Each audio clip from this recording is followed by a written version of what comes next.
Ahoj, som Jožo Babiak a vítam vás na prezentácii s názvom Manažer a proces spustenia vzdelávania. V tejto prezentácii sa bližšie pozrieme na funkciu manažera vo vzdelávacom systéme MyEducation a ukážeme si jednotlivé kroky, ktoré sú potrebné k úspešnému spusteniu vašich vzdelávacích aktivít prostredníctvom tohto vzdelávacieho systému. Cieľom tejto prezentácie je oboznámiť sa s manažerom a štruktúrou aplikácie systému MyEducation. Povieme si niečo o tom, čo to vlastne ten manažer je, aká je jeho funkcia v systéme a povieme si samozrejme niečo viacej aj o tom, čo je to aplikácia. No a ďalším cieľom tejto prezentácie je oboznámiť sa s procesmi alebo krokmi, ktoré sú potrebné k úspešnému spusteniu vašich vzdelávacích aktivít. Čo je to teda manažer v systéme MyEducation? Manažera si môžeme predstaviť ako špeciálny typ používateľa, ktorého úlohou je starať sa o aplikáciu. Tento typ používateľa je špecificky najmä tým, že môže vytvárať vzdelávacie predmety, môže manažovať používateľov v systéme alebo môže vytvárať študijné skupiny. No a povieme si teraz niečo viacej aj o tom, čo to je aplikácia. Takže aplikáciu si môžeme predstaviť ako miesto vo vzdelávacom systéme, ktoré má vaša organizácia k dispozícii na vytváranie a manažovanie vašich vlastných vzdelávacích aktivít. Táto aplikácia je charakterizovaná nejakými svojimi základnými údajmi, ako sú názov, adresa, kontaktné údaje. Každá aplikácia má možnosť manažovať učiteľov, študentov, vytvárať študijné predmety alebo vytvárať študijné skupiny. Teraz si graficky znázorníme, ako taká aplikácia vlastne vyzerá.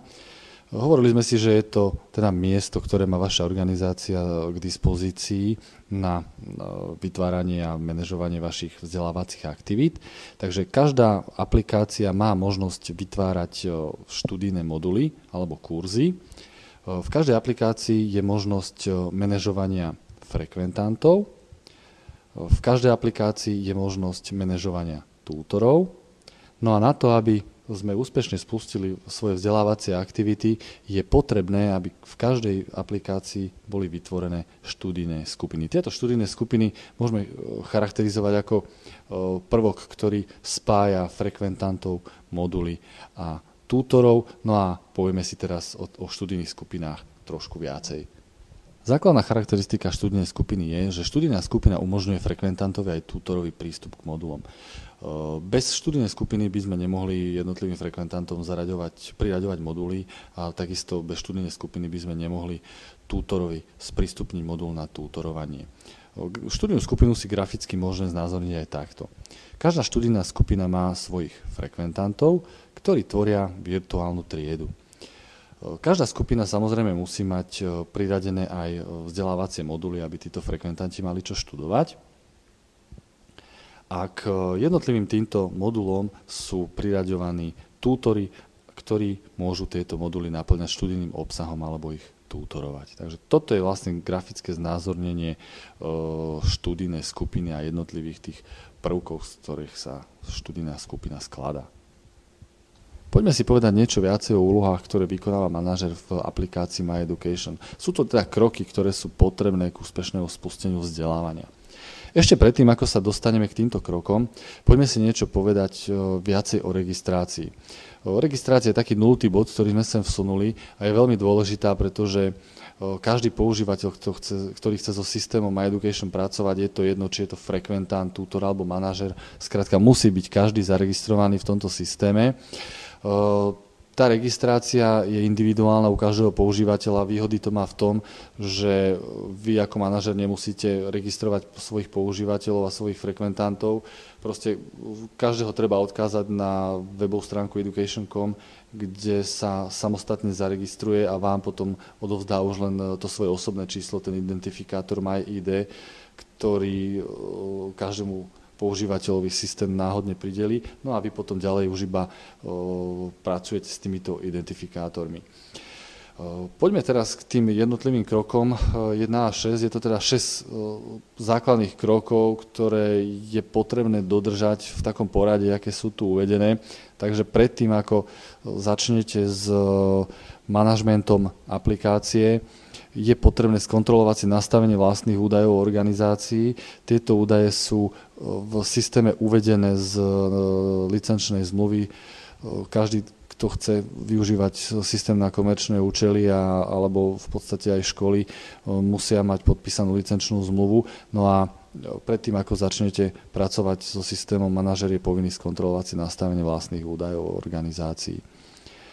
Druhým dôležitým krokom je vytvorenie modulov. Tu sa trošku pristavím, pretože v tomto kroku sa jedná o administratívne vytvorenie modulov. Nehovoríme teraz o vytvorení modulov z pohľadu študijného obsahu, k tomu sa dostaneme neskôr, takže manažér v aplikácii len vytvára moduly a potom následne až tútor tieto moduly naplňa študijným obsahom. Na predchádzajúcich slajdoch sme si hovorili o tom, že na to, aby to vzdelávanie úspešne prebehlo, je potrebné vytvoriť si študijné skupiny, bez nich proste nejde vzdelávať. V kroku 3 po vytvorení modulov nasleduje vytvorenie študijných skupín, do ktorých budeme práve tieto moduly nahadzovať. V kroku 4 je potrebné vytvoriť si zoznamy. V aplikácii rozoznáme dva typy používateľov. Prvým sú tútori a druhým sú frekventanti. A ešte predtým, ako začneme s tútormi a s frekventantmi pracovať, je potrebné si týchto používateľov nahodiť do takých spoločných košov. Ako náhle máme vytvorené tieto koše, môžeme ísť do bodu 5, a to je pridelenie tútorov k modulom. Povieme si teraz o tom na nasledujúcich slajdoch trošku viacej. Takže bod 5 je pridelenie tútorov k jednotlivým modulom. No a keď máme zaradených tútorov k modulom, máme vytvorené študijné skupiny so študijnými modulmi, môžeme prejsť k tomu poslednému kroku, a to je zaradenie frekventantov do študijných skupín. Jednotlivé kroky si teraz popíšeme trošku viacej. Každý manažér je po vstupe do manažerskej časti do aplikácie povinný skontrolovať si nastavenie vlastných údajov. Hovorili sme si na predchádzajúcom slajde o tom, že tieto údaje o aplikácii alebo o organizácii sú v systéme uvedené na základe licenčnej zmluvy, takže je potrebné tieto informácie si skontrolovať. Môže sa stať napríklad, že zmeníte zodpovednú osobu za aplikáciu, respektíve za toto vzdelávanie, takže v tejto časti je možné potom tieto údaje si upraviť, takisto ako názov aplikácií, popis, prednastavený jazyk alebo prednastavený štýl. No a informácie, ktoré nie je možné meniť, sú informácie nastavené nami ako dodávateľom systému, a to je maximálny počet modulov, maximálny počet používateľov a platnosť aplikácie od do. Toto sú vlastne údaje, ktoré je možné meniť len na základe nejakej dohody alebo dodatku k licenčnej zmluve. Vytvorenie modulov. Povieme si niečo viac teraz o tom, ako vytvárať moduly a aké údaje je potrebné zadať pri tvorbe modulov. Takže okrem názvu, nejakého popisu, uvedením garanta a ceny, je potrebné ešte zvoliť grafický štýl modulu. Túto časť je potom možnosť prenechať na tútora, ktorý už potom podľa toho obsahu modulu si zvolí grafickú tému, akú uzná za vhodné. Manažer pri vytváraní modulu ešte určuje, v akom jazyku sa tento modul nachádza, respektíve v akom jazyku sa nachádza to prostredie, menu a vlastne všetky tie tlačítka okolo. No a manažer pri vytváraní modulu zaradí tento modul do kategórie, v ktorej je potom následne možné modul vyhľadať. Je to dobré hlavne vtedy, keď vytvárate komerčný modul a potom aj tí záujemcovia, ktorí hľadajú napríklad v katalógu kurzy zdravej výživy alebo nejaké kurzy IKT, aby potom proste váš modul našli v tej kategórii, do ktorej patrí.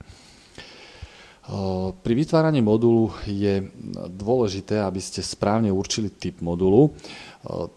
Tie typy sú 3. Prvým je študijný modul, je to vlastne plná funkcionalita vzdelávacieho modulu a hovorí o tom, že v tomto module je možné nahrávať, do tohto modulu je možné nahrávať študijný obsah, je možné v tomto module nahrávať elektronické testy, robiť vysielanie pomocou webovej kamery a tak ďalej, takže je to plná funkcionalita.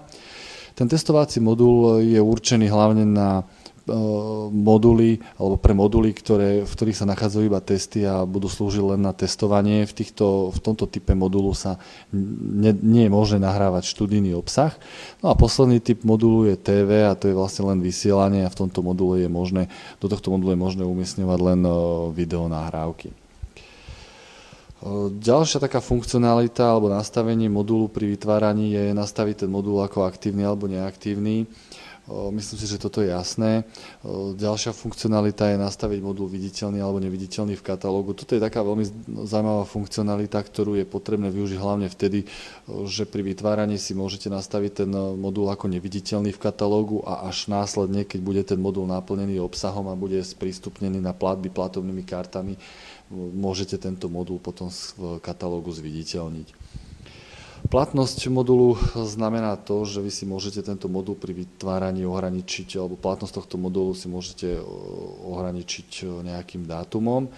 No a posledná položka, tiež veľmi dôležitá, je prístupnosť modulu a to je vlastne to, že akým spôsobom bude tento modul prístupný frekventantom. Prvý bod je vlastne ten, že tento modul bude prístupný frekventantom len cez študijné skupiny.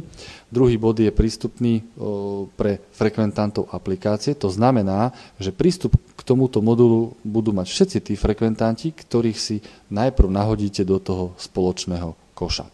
Posledným bodom je modul prístupný na platbu platobnou kartou.